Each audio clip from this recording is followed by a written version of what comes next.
ये programme amazing facts ministry के मित्रों के द्वारा प्रस्तुत किया जा रहा है।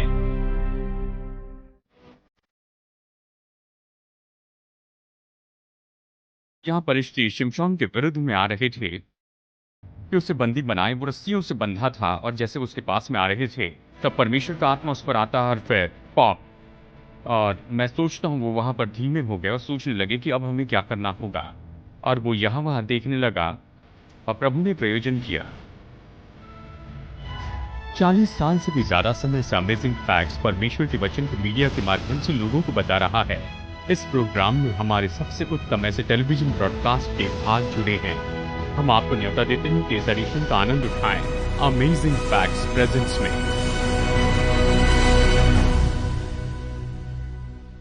हम यहाँ पर एक सीरीज के बीच में हैं और शिमशोन के जीवन के बारे में हम यहाँ पर देख रहे हैं। और पिछले हफ्ते हमने पार्ट 1 सैमसन सिंह में से मधु देखा और इस हफ्ते पार्ट 2 है। इसके कुल 3 पार्ट हैं और इस हफ्ते हम चर्चा कर रहे हैं गधे के जबड़े की हड्डी। ये अच्छा विचार है कि आपको थोड़ा बहुत बता दे कि शिमशोन के समय के दौरान इस्राएल देश में वहां पर उस समय क्या क्या हो रहा था।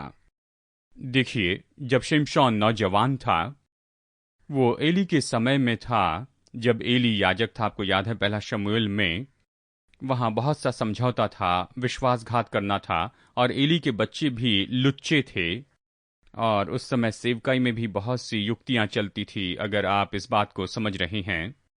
और इसी समय के बारे में हम देख सकते हैं, उदाहरण के लिए पढ़ सकते हैं पहला शमूएल 4 से। तब पलिश्ती लड़ाई के मैदान में टूट पड़े और इस्राएली हारकर अपने अपने डेरे को भागने लगे और ऐसा अत्यंत संहार हुआ कि 30,000 इस्राएली पैदल खेत आए। इस युद्ध के कुछ दिनों पहले 4,000 लोग मर गए थे और परमेश्वर का संदूक छीन लिया गया। अब ये सब हो रहा था, इस समय शिमशोन का जन्म हुआ था। पलिश्ती लोगों ने इस्राएली लोगों पर विजय पाई थी। अब पलिश्तियों का एक राजा नहीं था।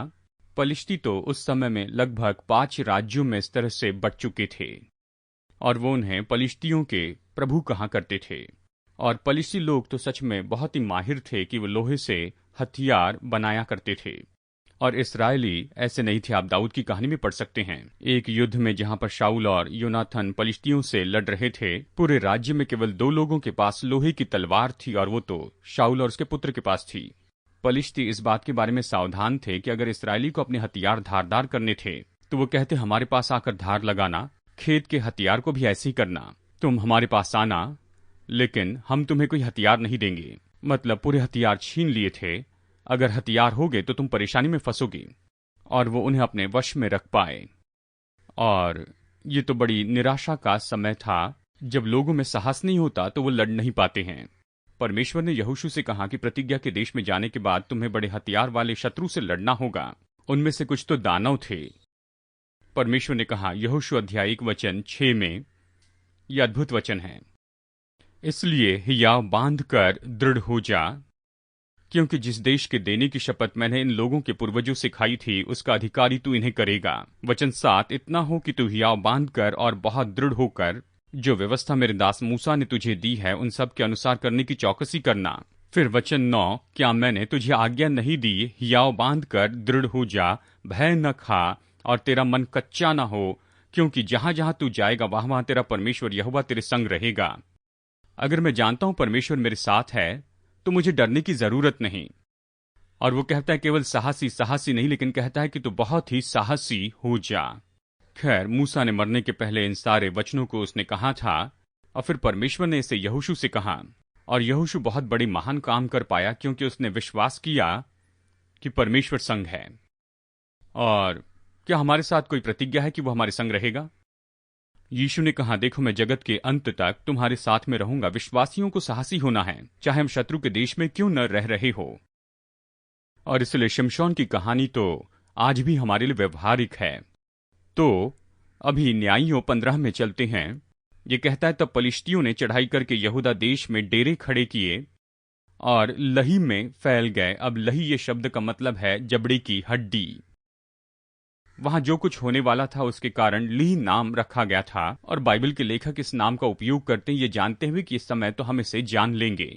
और वो इस तराई में फैल गए जिसका नाम लही था। और फिर यहूदा लोगों के जो अगवे थे वो बाहर आए और वो सामने देखते हैं कि एक बहुत बड़ी सेना यानी हजारों सिपाही वहां, पलिश्तियों के सिपाही वहां पर उन्हें आकर घेरे हैं। कहते हैं, रुको रुको, क्या बात है, तुमने तो हमें जीत लिया है और हम कर चुका रहे हैं, क्या हो रहा है? मतलब आप देखिए, वो तो थर-थर कांपते हुए सफेद झंडे हाथ में लिए होंगे। और पलिश्तियों ने कहा, शिमशोन को बांधने के लिए चढ़ाई करते हैं कि जैसा उसने हमसे किया वैसा ही हम भी उससे करें। और फिर इसके बजाय कि यहूदी लोग शिमशोन के पास में जाकर कहें, देखो तूने हमें फंसाया तो तुझे निकालना होगा, हम तेरे साथ मिलकर लड़ेंगे, वो शिमशोन के पास जाकर ये कहते हैं, क्या तुम नहीं जानते कि पलिश्ती लोग हमारे स्वामी हैं?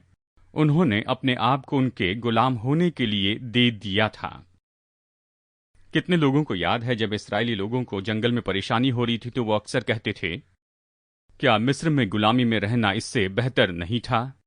क्यों न हम एक और अगवा बना ले और वापस चलते हैं और मिस्रियों की सेवा करते हैं, कम से कम वहां पर हमें अच्छे प्याज मिलेंगे। वो शिकायत कर रहे थे क्योंकि प्रतिदिन मन्ना खा रहे थे, हमें मछली और प्याज की कमी लग रही है, चलो वापस गुलामी में जाते हैं। वो तो अच्छा ही था, और चाहे वो समय कितना भी बुरा हो लेकिन फिर भी पीछे मुड़कर कहते थे वो पुराना अच्छा जमाना था।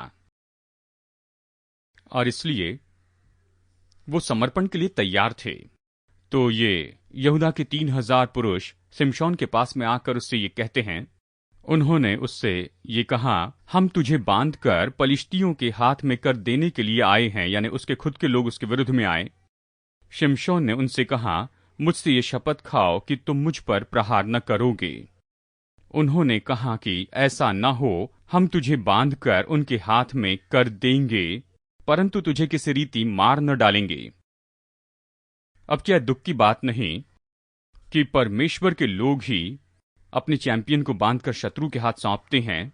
मतलब देखिए, शिमशोन ने अकेले ये सब कुछ किया, अगर उसके साथ 3000 लोग होते मतलब वो तुरही फूकता, और यहां पर ये लोग थे 3000 लोग एक साथ इकट्ठे थे, मतलब अगर वो तुरही फूकता और पूरा इस्राएल उसके साथ आकर खड़ा होता, वो कितना ज्यादा कर दिखाते। परमेश्वर उनके लिए कुछ करना चाहता था लेकिन कुछ भी नहीं हुआ क्योंकि वो डर गए थे, वो हारने के आदी हो गए थे।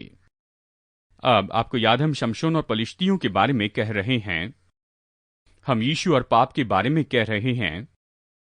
हम कह रहे हैं ये नहीं कि आप पर कोई कनानी देश हमला कर रहा है, लेकिन शैतान हमला कर रहा है। क्या आप इसी बात में खुश हैं या संतुष्ट हैं कि आपके ऊपर में दुष्ट को ऐसे ही राज्य करने दें? मेरी बाइबल कहती है कि जो संसार में उससे भी बड़ा तो तुम में है। यीशु ने कहा, मैं तुम्हें कभी नहीं छोड़ूंगा। देखिए, बाइबल में जो चमत्कार है इसके बारे में हम बहुत से वचन पढ़ेंगे, ये लहरों के जैसे आते हैं, यानी एक साथ बहुत से चमत्कार होते हैं, फिर उसके बाद में काफी समय तक कुछ भी नहीं होता है, और चमत्कारों के अलग स्तर होते हैं। देखिए, बहुत ही महान और ऐसे अद्भुत चमत्कार तो मूसा के समय में हुए थे, जब वो मिस्र में से बाहर आए, फिर वो जंगल में गए और प्रतिज्ञा के देश में प्रवेश किए। और आप महान चमत्कारों को देखते हैं एलिया और एलीशा के समय में, और फिर आप देखते हैं कि बहुत से अद्भुत चमत्कार हुए वहां पर यीशु और प्रेरितों के समय में। और शिमशोन यहां सबसे ऊंचाई पर होता है क्योंकि एक के बाद एक चमत्कार होते हैं, और सभी न्यायियों के साथ में चमत्कार नहीं हुए थे। मतलब उन्होंने अद्भुत विजय तो पाई, लेकिन सभी को हम चमत्कार नहीं कह सकते। शिमशोन की सामर्थ तो बहुत ही अद्भुत अलौकिक सामर्थ थी, और उसने जिम में ज्यादा समय बिताने के बाद में इसे नहीं पाया था। परमेश्वर का आत्मा उस पर आया। मैं ये नहीं कह रहा कि जिम की मेंबरशिप छोड़ दीजिए, मतलब उन्होंने उसे बांधा और उसे सौंप दिया। ये तो धार्मिक अगुवे थे जिन्हें यहूदी कहा जाता था, लेकिन यहूदी हिब्रू नहीं थे। यानी हो सकता है कि कोई अरब होकर हिब्रू हो तकनीकी रूप में, क्योंकि हिब्रू तो अब्राहम से आए थे। लोग इस तरह इसका उपयोग नहीं करते हैं, और सभी इजरायली यहूदी नहीं थे। यहूदी लोग तो सामान्य रूप में वो थे जो बेबीलोन की गुलामी से आए थे, जिसमें ज्यादातर यहूदा गोत्र के थे और कुछ बेंजामिन और लेवी गोत्र के थे। लेकिन बाकी 10 गोत्रों को जीत लिया गया, उत्तरी राज्य को। यानी यहूदी का मतलब है यहूदी गोत्र के लोग। लेकिन यहाँ यीशु को बांधकर यहाँ यहूदियों ने रोमी लोगों को सौंप दिया, अन्य जाति को। यहां पर समान बात देखते हैं कि आपके खुद के लोगों ने, और जो कीले ठोके गए थे वो तो खुले रूप में रोमी और उनके लोगों ने किए।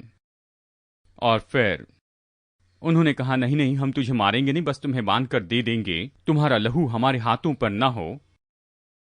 यानी यहां पर वो अपनी इच्छा से खुद सौंप देता है। देखिए, ये 3,000 लोग उसे बंदी बना सकते थे, जबकि वो वहां पर चट्टानों के बीच में था। आपने सुना होगा 300 स्पार्टन ने लगभग 10 लाख पर्शियन को जीत लिया था। युद्ध के सही लोकेशन के कारण अगर आप जनरल हैं तो युद्ध के लिए बिल्कुल अच्छी जगह ढूंढना चाहेंगे। और जबकि शिमशोन ऊंचाई पर था और अगर वो नहीं चाहता कि यहूदा के लोग उसे बंदी बना ले तो वो उसे बंदी नहीं बना पाते। वो डरकर उसके पास आकर कहने लगे, प्लीज अपने हाथ पीछे रखो, यह हमारा सहयोग दो, हम तुझे नुकसान नहीं पहुंचाएंगे, बस बांधेंगे। यानी समझ सकते हैं, वो उनके लिए इच्छा से बलिदान होने के लिए तैयार था। उसने खुद को दे दिया। देखिए, मेरी बात समझ रहे हैं? तो वहां पर ये 3,000 पुरुष थे, उन्होंने उसे बांधा था।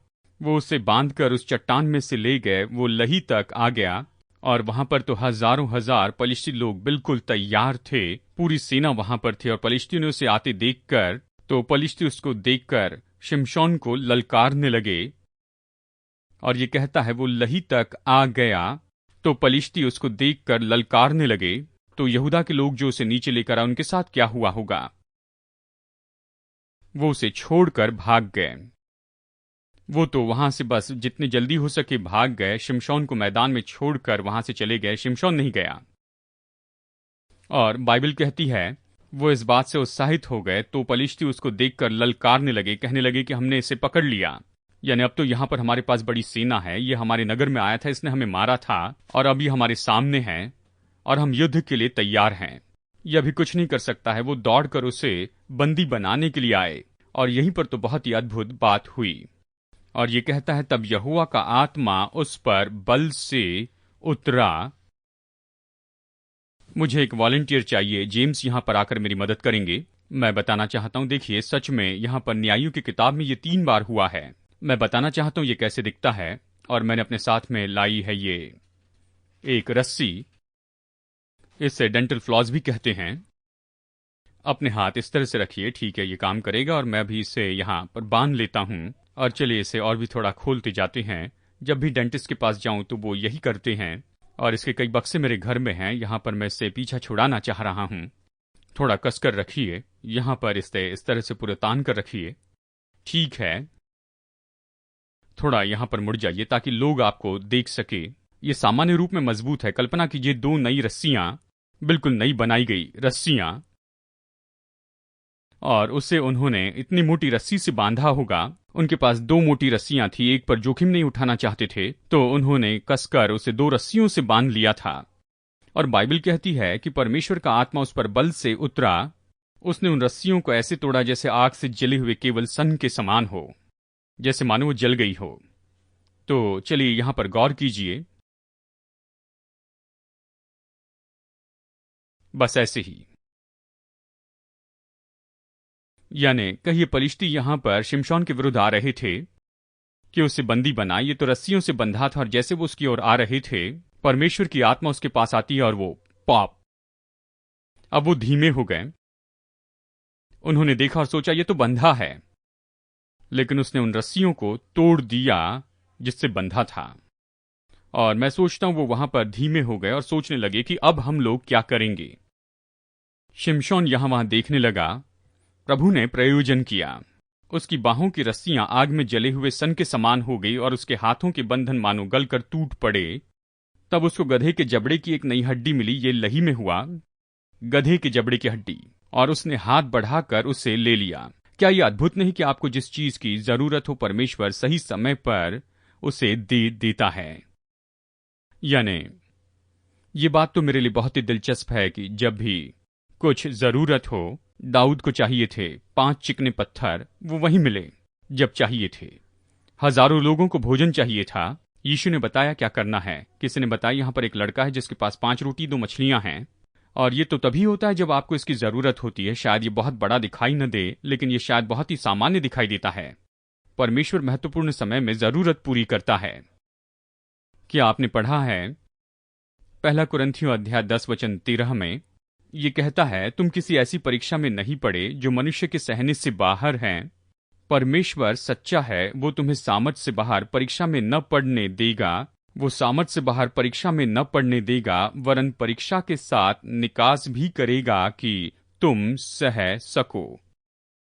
और शिमशोन यहाँ पर बंधा हुआ था और हजारों पलिश्ती उसके विरुद्ध में थे और कई हजार पलिश्ती थे। वो तो सेना के रूप में आए थे जो उस पर हमला कर रहे थे। वो कह सकता था अब तो बहुत ही हो गया, शायद हिम्मत हार जाता, लेकिन परमेश्वर ने कहा मैं शत्रु को हराने के लिए तुम्हारा उपयोग करूंगा, मैं बचाव का रास्ता तुम्हें दूंगा। क्या आपने कभी महसूस किया कि आप इतनी परीक्षाओं की मानो सुनामी का सामना कर रहे हैं? हाँ, ओ मुझे पता नहीं मैं इससे कैसे बचूंगा, मैं अभी कुछ भी नहीं कर सकता। अगर आप प्रार्थना करें तो निश्चय गधे के जबड़े की हड्डी आपको मिलेगी। परमेश्वर आपको ऐसा कुछ देगा जिससे आप परीक्षा से लड़ सके। कभी ये न सोचे कि इससे बचाव का कोई रास्ता नहीं है। अगर आप प्रार्थना करें तो परमेश्वर का आत्मा आप पर आएगा और परमेश्वर आपको ऐसा कुछ तो भी देगा कि उस परीक्षा से लड़े। अगर आप उस पर भरोसा रखते हैं तो वो आपके लिए स्वर्ग में से सारे स्वर्गदूतों को निकालेगा और केवल आपको उसके साथ में वहां पर रखेगा। क्या विश्वास करते हैं? मैं करता हूं। तो उसने प्रयोजन किया और शायद हो सकता है कि वो आपको कोई मशीन गन न दे या फिर उस समय वो गोलियत की बड़ी तलवार न दे, वो शायद गधे के जबड़े की हड्डी दे, लेकिन परमेश्वर ने जो दिया उसे कभी कम न समझे। ठीक है, तो जानते हैं ये क्या है? ये जबड़े की हड्डी नहीं, ये गधे के जबड़े की हड्डी है। तो ये वहां जमीन पर पड़ी थी और उसने अपने बंधन तोड़ दिए और सेना सामने खड़ी थी और उसने देखा, ओ प्रभु की स्तुति, मुझे कुछ न कुछ चाहिए था। खैर, शायद आप सोच रहे होंगे कि मेरे पास भाला होता, मुझे हेलमेट चाहिए, तलवार तो बहुत ही अच्छी होगी, या शायद मशीन गन, मतलब कुछ न कुछ चाहिए क्योंकि पलिश्तियों की सेना ने घेर लिया है। लेकिन परमेश्वर ने क्या दिया? जबड़े की हड्डी। किसकी? अब क्या परमेश्वर ने पहले महान कामों के लिए गधों का उपयोग किया था? क्या परमेश्वर ने अद्भुत रीति से यीशु के लिए गधे का प्रबंध किया था कि वो राजा होने की घोषणा करे? गधी का बच्चा। क्या परमेश्वर ने चमत्कारी रूप में गधे के द्वारा मनुष्य को फटकार लगाई, बिगड़े हुए भविष्यवक्ता को? गधा तो नम्रता को दर्शाता है और इसलिए परमेश्वर कई बार छोटी चीजों का उपयोग करता है कि बड़े बड़े काम पूरे करें, तो वो आगे बढ़कर इसे ले लेता है। और मैं ये नहीं सोचता कि वो उस पर वहां हमला करने के लिए आए थे।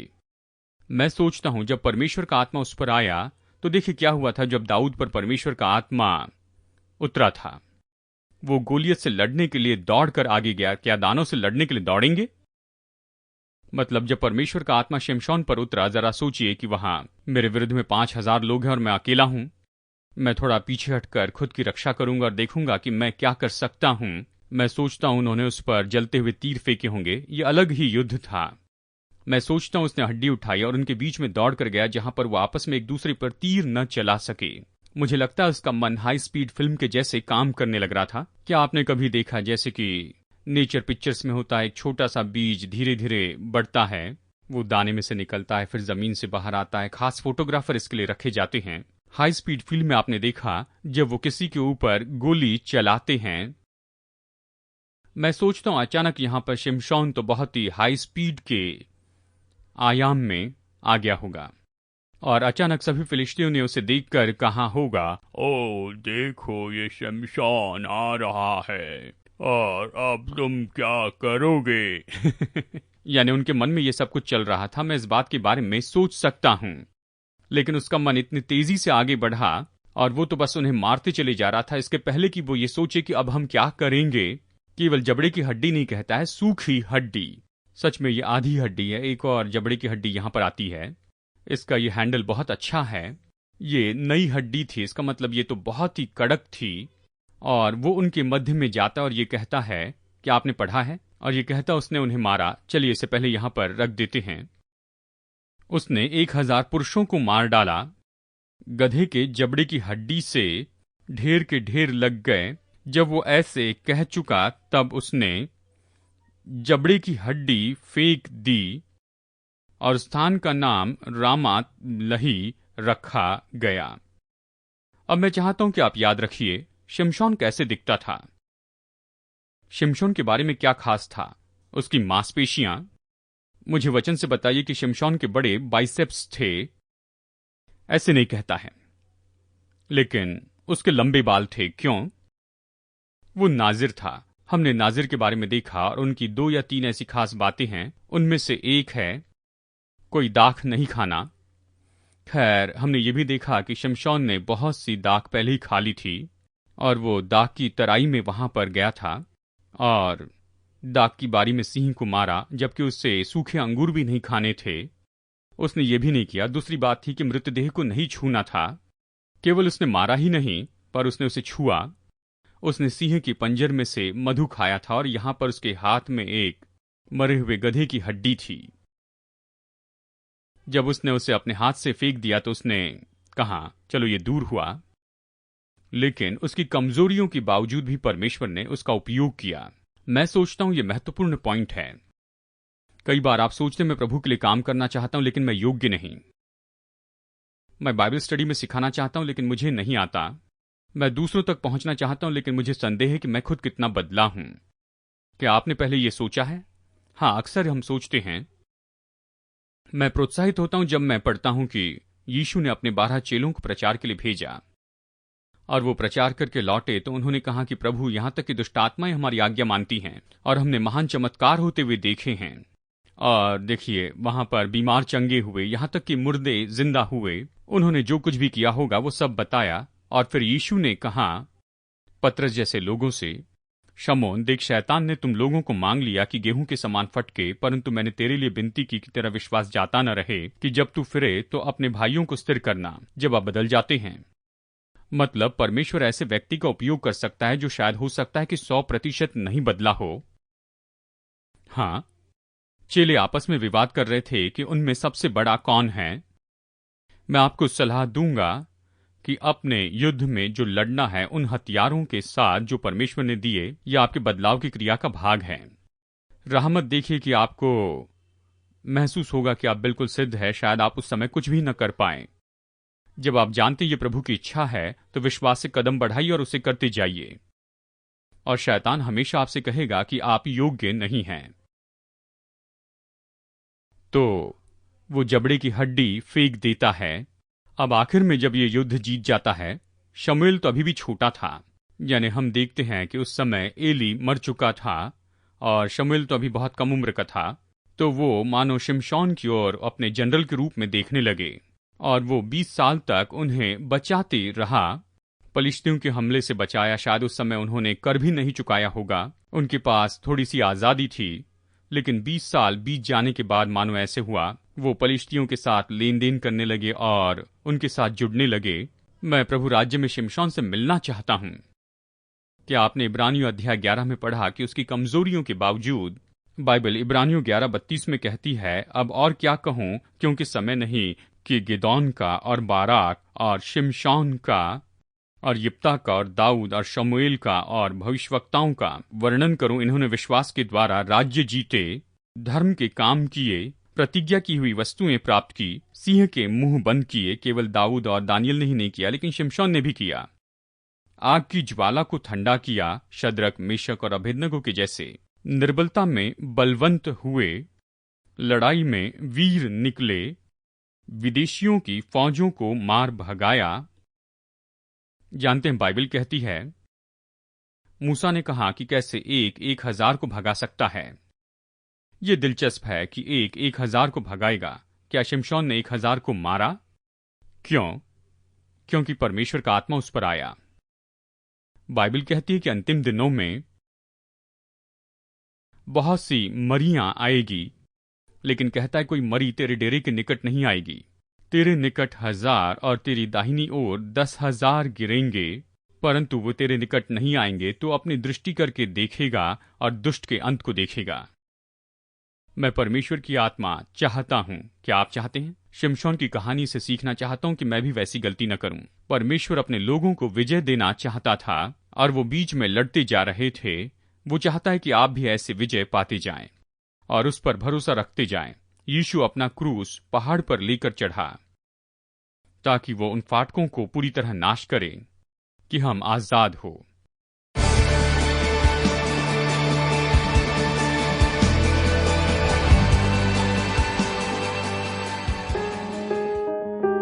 दोस्तों, क्या आपने बोहेड व्हेल के बारे में सुना है? पानी में रहने वाला ये जलचर दुनिया का सबसे बड़ा दूसरा प्राणी है। ये रंग में गहरा है और ये उत्तरी पानी में पाया जाता है। ये महाकाय मछली 65 फीट लंबी हो सकती है और 75 टन से ज्यादा की हो सकती है। ये तो स्पेस शटल से भी भारी है और इतना भारी भरकम होने के बाद भी वो पूरी तरह से पानी के ऊपर कूद सकती है। क्या आप कहेंगे इतनी वजनदार उछल सकती है? बोहेड व्हेल का नाम इसके सिर के आकार के कारण पड़ा है और ये तो सच में इतना बड़ा होता है कि ये उनके शरीर का लगभग 40% भाग का होता है और जब ये अपने सिर का उपयोग करते हैं तो ये बहुत प्रभावी होता है। इनकी खोपड़ी बहुत मजबूत होती है। जब पानी के नीचे कई बार फंस जाते हैं, बर्फ के नीचे ये अपने सिर का उपयोग करते हैं और मोटी बर्फ में भी दरार कर देते हैं, चाहे वो बर्फ 1.5 फीट चौड़ी क्यों न हो। दोस्तों, आपको कल्पना करना चाहिए कि ये कैसे होगा कि आप उत्तरी गोलार्ध में बर्फ पर चल रहे हैं और अचानक आपके पैरों के नीचे की बर्फ तड़क कर बढ़ जाती है और उभरती है, जैसे कि एक बड़ा सी मॉन्स्टर अपना सिर निकालता है कि श्वास ले पहली बार 90 मिनट तक। बोहेड संसार के सबसे ठंडे भाग में रहती हैं। ये बाकी सब व्हेल से मोटी चमड़ी की होती हैं, लेकिन ये तो बहुत ही मित्रतापूर्ण व्यवहार की होती हैं। इसके कारण यूरोपियन व्हेलर्स अपना सबसे मुख्य शिकार इसे ही बनाते थे और इतना शिकार किया कि इनका अस्तित्व खत्म होने पर आ गया और धीरे धीरे सरकार के प्रयास के द्वारा इनकी संख्या 1960 से बढ़ती हुई देखी जा रही है। बोहेड व्हेल के बारे में अद्भुत तथ्य तो ये है कि ये दीर्घायु जीती हैं। वैज्ञानिकों ने इनकी खोपड़ी में मिलने वाले उस प्रोटीन्स के द्वारा ये पाया है और इनके आंख के टिश्यू का परीक्षण किया तो उन्होंने कहा ऐसे बोहेड व्हेल है जो कि 200 साल से भी जिंदा हैं। तो आप कल्पना करेंगे कि समुद्र में अभी भी ऐसे बोहेड व्हेल तैर रहे हैं जो उस समय से जिंदा है जबकि अब्राहम लिंकन प्रेसिडेंट के रूप में चुने भी नहीं गए थे। क्या आप कल्पना कर सकते हैं? बोहेड व्हेल के बारे में निश्चित दूसरे जो बड़े बड़े तथ्य हैं उनमें वो है इनका बड़ा मुंह। मछलियों में देखा जाए तो इनका सबसे बड़ा मुंह होता है और जब वो अपना मुंह पूरी तरह से खोल लेते हैं, ये इतना बड़ा होता है कि एक मीडियम साइज SUV अंदर पार्क की जा सकती है। और बात तो यह है कि इनका मुंह इतना बड़ा है फिर भी वो समुद्र के सबसे छोटे जंतु को खाकर ही जीवित रहते हैं, प्रिंटल, क्रिल या फिर ऐसे दूसरे माइक्रोस्कोपिक एनिमल। दोस्तों, प्रभु के बनाए जंतुओं को देखकर मैं चौंक जाता हूँ। ये बोहेड व्हेल गहरे समुद्र में नीचे जा सकती है। ये तो बर्फ को अपने सिर से तोड़ सकती है और पूरी तरह से पानी के ऊपर छलांग लगा सकती है और ये सब कुछ करते हैं और इन्हें शक्ति मिलती है लगभग केवल माइक्रोस्कोपिक जंतुओं से ही। ये हमें याद करने में मदद करते हैं कि हम जीते हैं परमेश्वर के वचन की छोटी प्रतिज्ञाओं के द्वारा। जब शैतान ने यीशु की परीक्षा की तब यीशु ने केवल छोटे छोटे वचन कहे और उसने शत्रु को भगा दिया। आप भी इसी तरह से दीर्घायु पा सकते हैं बोहेड व्हेल के जैसे, प्रभु के वचन और उसकी प्रतिज्ञा पर भरोसा करने से।